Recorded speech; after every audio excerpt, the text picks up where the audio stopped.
buenas a todos, muchas gracias por venir. Seguimos con este programa de Talks, Urbanity Talks. De nuevo agradecer a la organización, a Mau, por hacerlo posible y por darle pues, la importancia que merece y no como pasa con tantos otros proyectos que acaba convirtiéndose como una especie de parte residual, ¿no? Aquí se le da mucha importancia a la discusión que se puede generar en base a todas las diásporas artísticas y movimientos culturales que hay en torno a no solo a la galería en sí misma, sino y tampoco al artista. Ayer tuvimos aquí un día dedicado a toda la parte de documentación, registro del arte, sobre todo en el espacio público. Pasaron antropólogos, fotógrafos, filmmakers, medios de comunicación. El viernes sí que participaron las galerías y los artistas y acabamos con un tema más crítico en términos de crisis climática. Y hoy el tema que nos ocupa pues, es otro de los grandes fenómenos de los cuales no podemos eludir y que bueno, está en pleno momento efervescente, que es todo el tema del arte digital. Y bueno, nos gustaba mucho esta idea, hablando con Diego de Finding Art, que es quien nos va a llevar toda esta sesión, sobre esa cosa de que bueno, al final el espacio digital también es espacio público, ¿no? O sea, digamos que el espacio público ya no solo lo entendemos como aquel espacio físico, como la calle en sí misma, sino que el espacio digital también es un lugar abierto y donde todos podemos participar, para bien y para mal, ¿no? Y entonces, pues bueno, pues nada, que es un placer tener el proyecto Idelfart, que ha sido un proyecto que además ha estado en colaboración con Urbanity, en el cual se han podido pues, ver piezas en el espacio público de Madrid, piezas de arte digital, y nos traen a 4 artistazos de este sector, de este mundo, de esta esfera del arte contemporáneo, que nos van a explicar un poco pues, su trabajo. Primero él nos introducirá con lo que es el propio proyecto que os he dicho del Finding Art, del FART, y luego pues habrá un debate y también pues como siempre abriremos el micro al público para que podáis participar, ¿vale? Así que os dejo en buenas manos con Diego. Gracias. Yo tengo así que os paso para vosotros. Hace un año lanzamos Finding Art Madrid. Nuestro objetivo era generar una plataforma que diera visibilidad a todos los eventos culturales que estaban sucediendo en la ciudad, que a veces eran muy pequeños, a veces duraban solamente unas horas, y que hablando con la gente que los organizaba nos contaban que muchas veces acababan fracasando, no por falta de interés de la gente, sino por falta de visibilidad.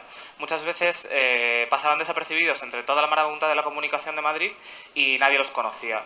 Entonces decidimos lanzar esta plataforma, que es una web app que os podéis descargar todos si queréis, gratuita, para de alguna manera obtener este mapa de toda la escena cultural contemporánea que está sucediendo ahora mismo en Madrid, y en el futuro ampliaremos a otras ciudades, para acercarla a todo el mundo. Este año, en 2020, gracias a una subvención que hemos conseguido del Ministerio de Cultura, hemos ido a un paso un poco más allá.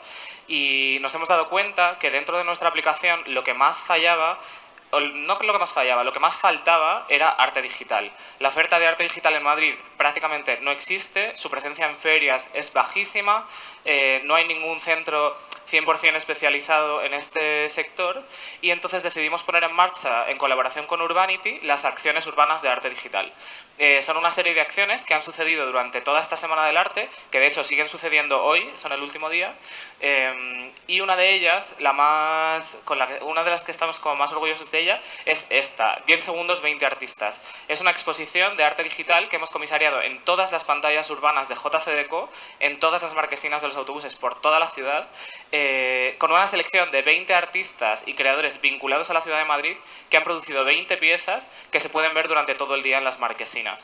Si paseáis por el centro las veréis, están localizadas como en puntos estratégicos de la ciudad. Hay en Moncloa, hay en la Puerta de Alcalá, hay en Foncarral, hay 50 en total, y entonces se han generado como estas pequeñas piezas que están como infiltradas entre los anuncios.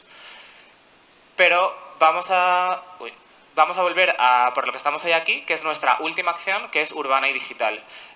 Como bien ha comentado Arcadi, para nosotros lo digital es absolutamente público. Lo primero que hacemos casi todos cuando nos levantamos es mirar el móvil, o sea, estar delante de una pantalla, y lo último que hacemos al acostarnos es mirar otra vez la pantalla. Todos usamos Google Maps, la ciudad obviamente es aumentada, está mezclado completamente el plano físico con el plano digital.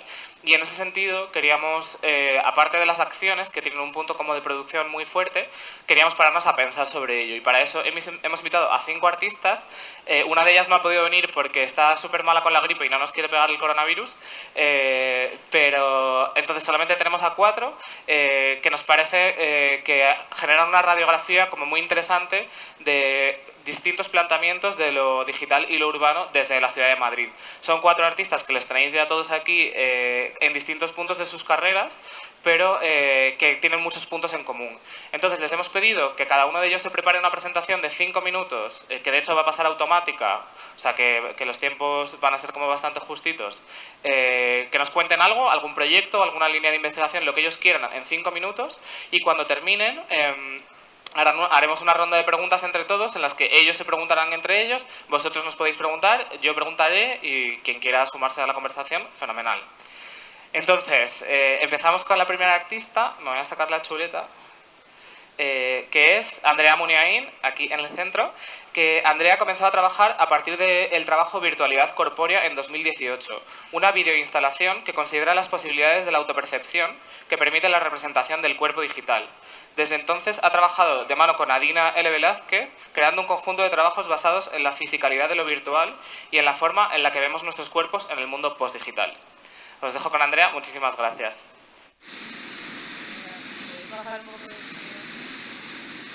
Espera, paramos. Perdonad, ¿nos podéis bajar un poco el sonido del vídeo? ¿Ya? Ah, perfecto. Volvemos. Bueno, pues yo soy Andrea y como, bueno, Diego no lo ha dicho, pero soy arquitecta y soy artista plástica a la vez. Y bueno, todo el trabajo que os voy a mostrar en la pantalla lo he desarrollado conjuntamente con Adina L. Velázquez. Ella es productora musical, DJ y psicóloga. Y bueno, mientras que su práctica se centra en la creación de paisajes sonoros, la mía busca dotar a las obras de una capa más visual y material. Porque la materia ya no es física, la materia que nos construye es digital. Y bueno, el espacio construido ocurre dentro de una topología electrónica en la que la interfaz hombre-máquina sustituye a las fachadas de los edificios y a las superficies del suelo sobre las que se asientan. Y bueno, esta frase obviamente no es mía, es de Paul Virilio, un teórico cultural y urbanista francés, que en 1986, en su texto In ville sur exposé, ya estaba hablando del devenir digital de la ciudad. O sea, como que actualmente ya es un hecho que podemos decir que la ciudad es digital. Y es en este contexto en el que el cuerpo se posiciona como un agente tremendamente implicado y afectado. Pues es en este cuerpo sobre el que recaen gran parte de las imágenes que se construyen diariamente tanto en la ciudad como en la intimidad. Y es este cuerpo a su vez totalmente afectado por el proceso de desmaterialización que se produce por este devenir digital. Joan Fontcuberta, ensayista especializado en fotografía y por lo tanto en imágenes, dice que allí donde la realidad se transforma en imágenes, las simples imágenes acaban transformándose en realidad. Y bueno, es una obviedad que actualmente las imágenes articulan tanto nuestro pensamiento como nuestra acción. Y en este contexto entiendo que modificando las imágenes quizás seamos capaces de modificarnos a nosotros mismos. Y es aquí donde se sitúa mi práctica artística y arquitectónica. Busco entender el contexto social en el que estamos inmersos para dar respuestas y sobre todo preguntas a la forma en la que nos entendemos y nos relacionamos con nuestros cuerpos en el mundo digital. Hasta ahora he construido diferentes dispositivos de autopercepción en el que busco crear situaciones espaciales en las que el cuerpo y sus distintas representaciones buscan ampliar y trastocar la autoconcepción del individuo con su propio cuerpo. Bueno, unas de las herramientas que utilizo son fotogrametrías, como las que estáis viendo en el vídeo, cámaras, o sea, imágenes recolectadas en vivo y cámaras microscópicas. Y bueno, todas estas herramientas son las que utilizo para crear estas imágenes que busquen un nuevo paisaje corporal. Por ejemplo, este vídeo forma parte de un aquelarre digital en el que dentro de Casa de Campo fuimos haciendo diferentes fotogrametrías y creamos este espacio virtual con todos estos cuerpos. Y bueno, pues al final es como ellos se perciben de otra forma al tener este traspaso de imagen. Todas estas herramientas están presentes en The Bodies Are Manufactured, que es este ejercicio que veis ahora en pantalla y es como el mayor ejercicio hasta la fecha de autopercepción corporal aumentada. Tiene dos características principales. La primera es el carácter inmersivo de la pieza. Nuestras obras los entendemos como un ejercicio de prototipado que necesita ser testeado a través del uso. Si hablamos todo el tiempo de percepción aumentada, no podemos quedarnos como en una observación pasiva del espectador, sino que tenemos que romper la barrera y generar una propuesta completamente inmersiva. Y esto es lo que nos lleva al segundo punto del proyecto, y es que las imágenes que se muestran en las pantallas solo aparecen en el momento en el que los cuerpos activan la pieza.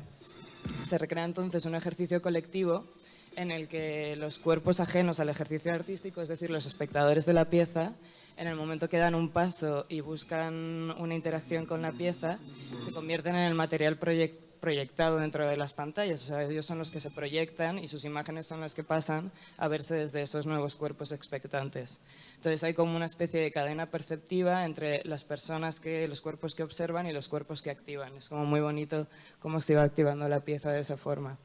O sea, finalmente lo que buscamos es una recolección multitudinaria de imágenes de cuerpos en diversas acciones que se deforman y se fusionan para acabar creando otra imagen que vuelve a ese cuerpo que observa, ¿no? Y que de alguna forma le dice, este eres tú, y ese cuerpo quizá diga, no, no soy yo porque no se reconoce ahí, pero sí que lo es, y ese es como el objetivo final de nuestra práctica artística, como conseguir reconocerte en quien crees que no eres, pero sí eres.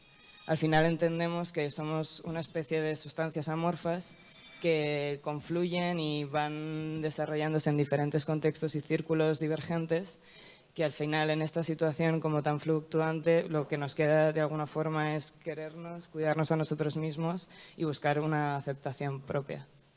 Muchas gracias.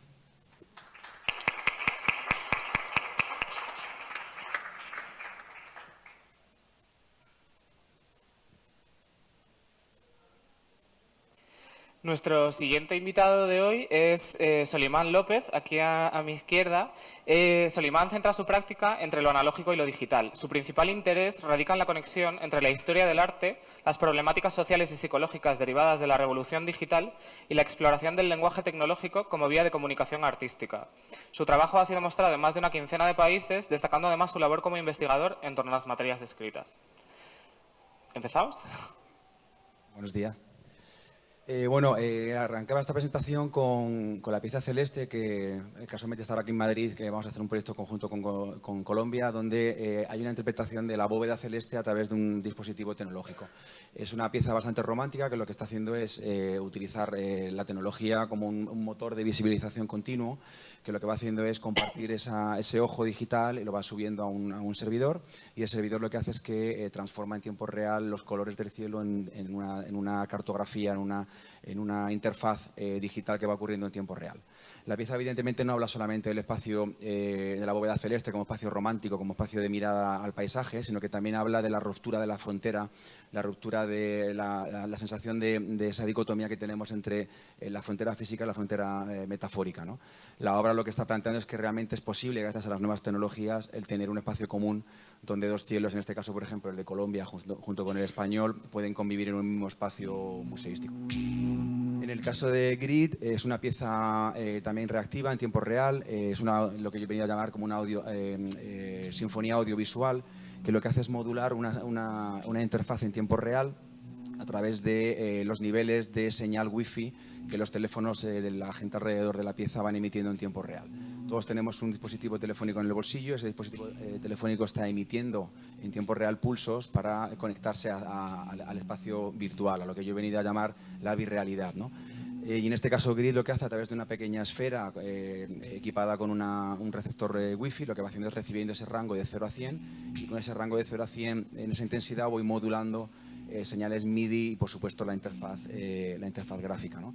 Finalmente, aquí, ¿qué es lo que ocurre? Que hay una donación de información y una incorporación pasiva del espectador a la pieza, que simplemente con su presencia, con su corporeidad en el espacio artístico, finalmente está construyendo de manera evidente una pieza artística, ¿no? Una apología también a un uso, digamos, positivo de los datos digitales que tanto nos preocupan hoy en día.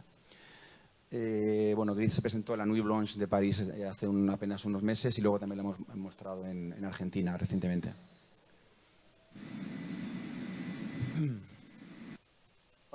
¿Se pasa ahora? Sí.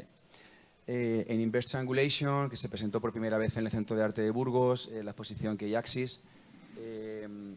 Lo que hace la pieza también es hablar sobre esa presencia del cuerpo, es decir, cuando hablamos de lo urbano, desde los orígenes de la urbanidad, esos centros y recorridos que los prehistóricos ya construían con su devenir de la cueva a los centros importantes de abastecimiento.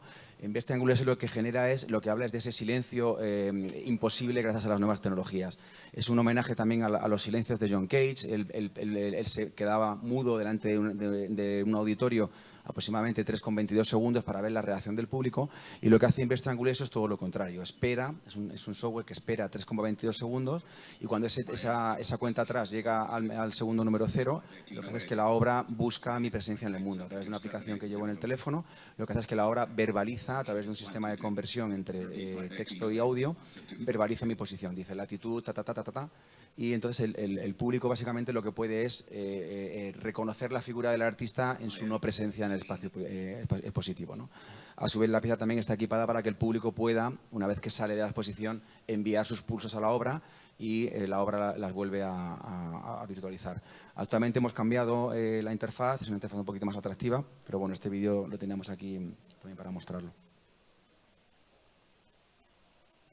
En el caso del runner, la interfaz es mucho más orgánica. El runner es un personaje 3D que está creado con un motor de videojuego, que lo que hace es correr de manera incesante en un espacio virtual. La idea es hablar de esa fisicidad, como también Andrea ha comentado anteriormente, de cómo la interfaz digital también genera un esfuerzo transparente. Cada vez que hacemos una consulta a un servidor hay una maquinaria que se activa, y es este runner el que de alguna manera provoca esa sensación de desasosiego en un personaje que no cesa de correr, ¿no? En este caso lo montamos en Nueva York, en las pantallas de Port Authority, en el pleno centro de Nueva York, y básicamente en este caso también incorporamos una cierta interactividad. El pulso no solamente queda en la pantalla, sino que el espectador con su propio movimiento activa la velocidad y el rango corporal de intensidad del personaje.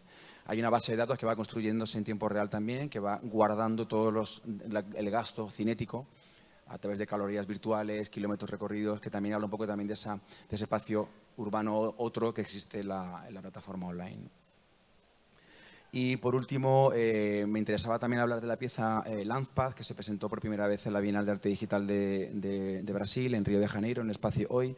Y Launchpad es una pieza que también habla de los cuerpos en movimiento. Lo hace de una manera además evidente. La pieza es una pieza móvil que va girando como las aspas de un molino, con un cierto límite, y lo que hace la obra es, hay una base de datos preconstruida con más de 1000 capturas de movimiento de cuerpos en movimiento, en diferentes posiciones, corriendo, nadando, saltando, etcétera, etcétera.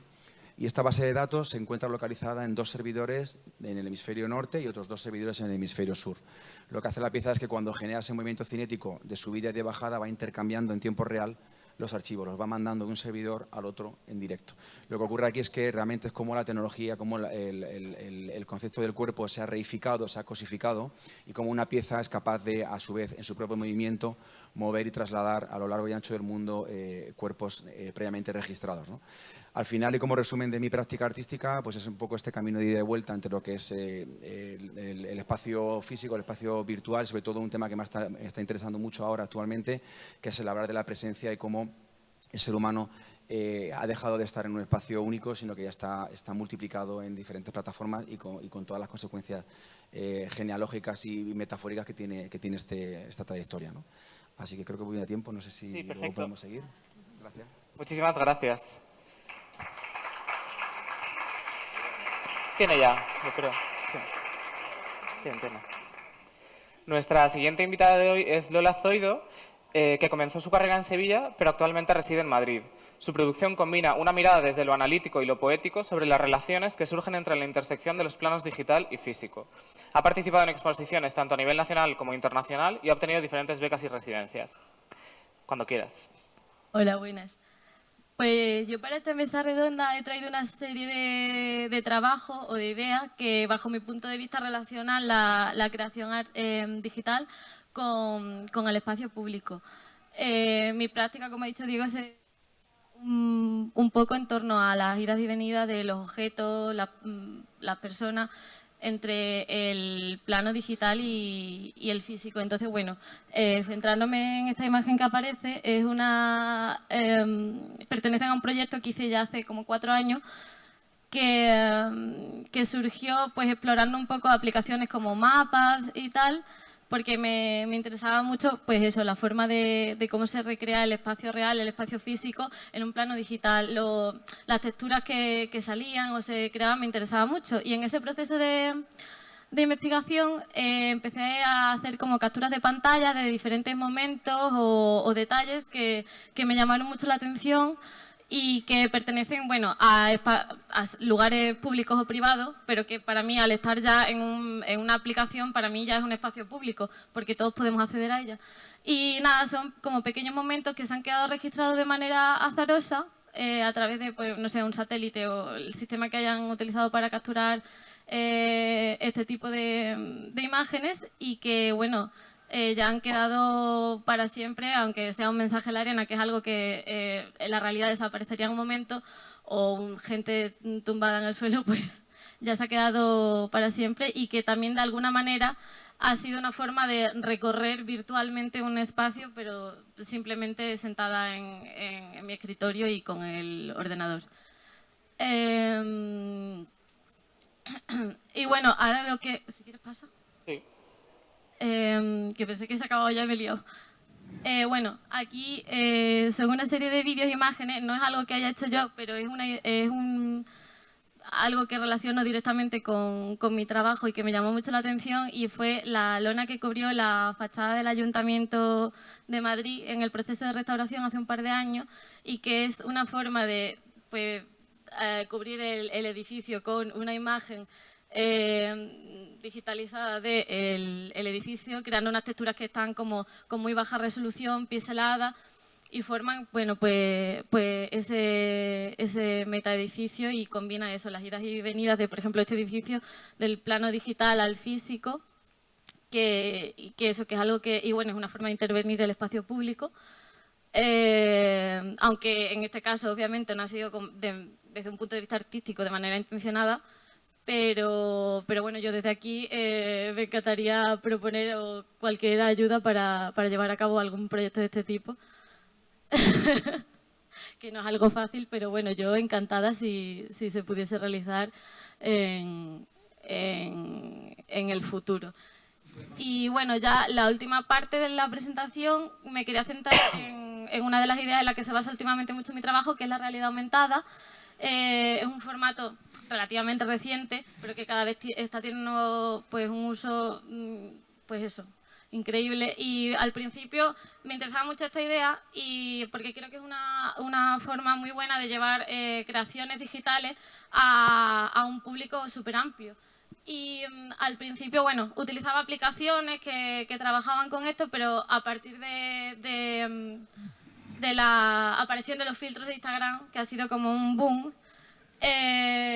pues utilizo mucho Instagram, que ya de por sí me parece un espacio público bastante importante, y luego también, pues eso, es una forma literal de llevar pues eso, estas creaciones digitales al espacio público. Estas son pues historias de Instagram, el que me han mencionado, que han utilizado pues eso, un objeto que he creado yo digitalmente y lo han llevado pues a donde la gente ha querido.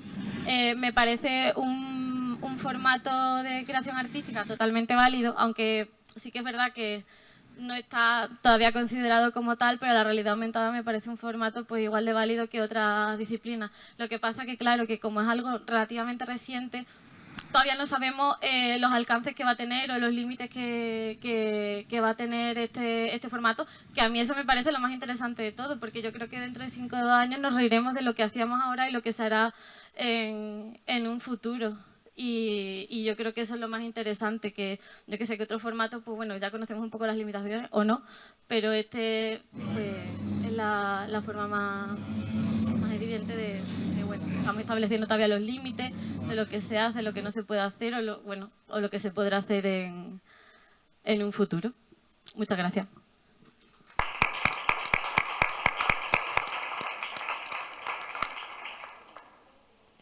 Muchísimas gracias, Lola. Pasamos a nuestro último invitado, al fondo del todo, Daniel Canogar, que vive y trabaja entre España y Estados Unidos. Comenzó formándose en el mundo de la fotografía, pero pronto se interesó por las posibilidades de la imagen proyectada y de la instalación artística. Ha creado numerosas piezas de arte público con pantallas escultóricas de LED flexibles, rígidas y obras públicas de carácter monumental. Cuando quieras empezamos.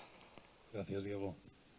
Bueno, quería empezar con este proyecto que hice hace 3 años ya para Arco. Es una obra de mi serie de Data Murals. Básicamente es un proyecto que estaba conectado a la página web del país y cada vez que el país colgaba un vídeo de noticias en la web, que hace unos 200, 300 al día, ese mismo vídeo se cargaba en la obra de arte y según caía por la pantalla dejaba un rastro.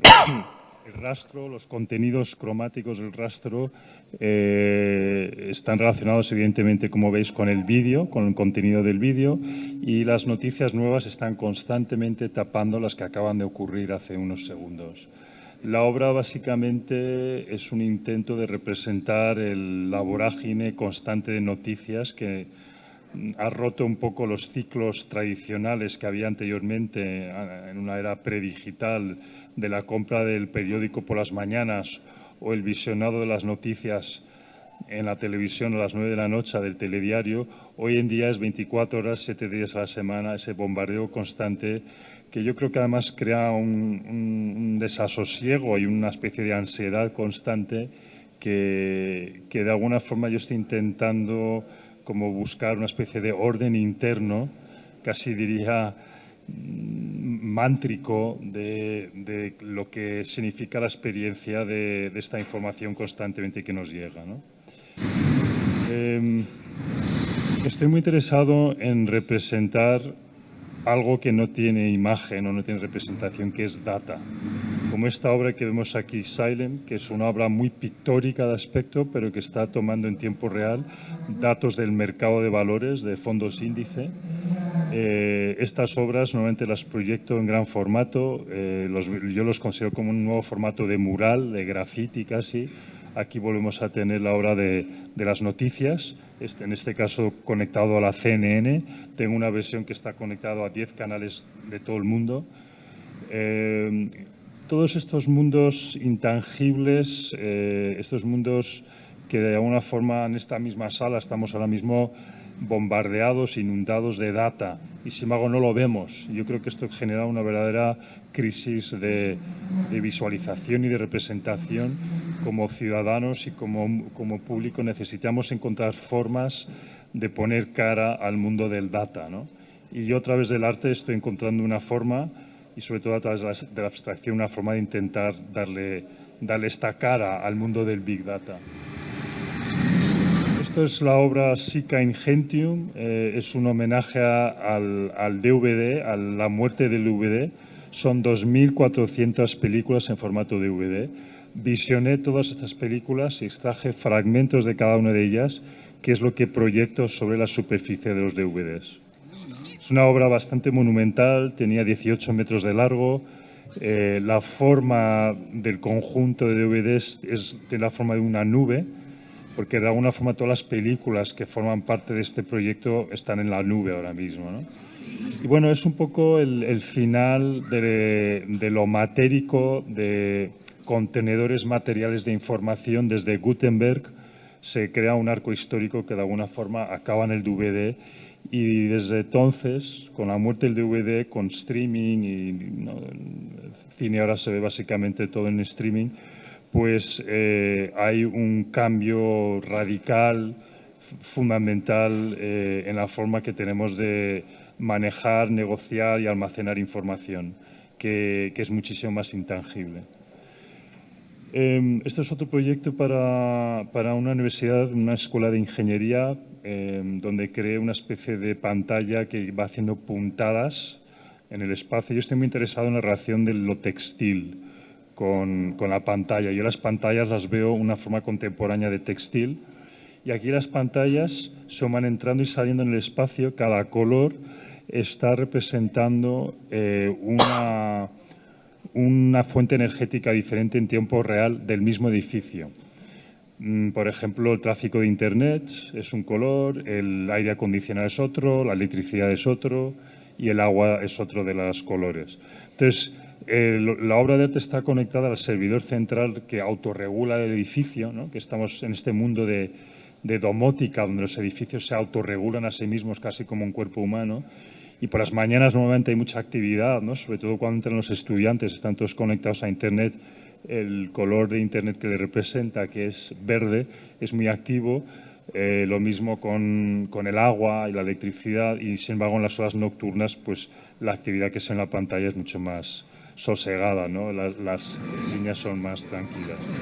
Y finalmente esto es una obra que está ahora mismo en la calle Preciados. Me estoy despidiendo de ella hoy, es la última noche que va a estar presente.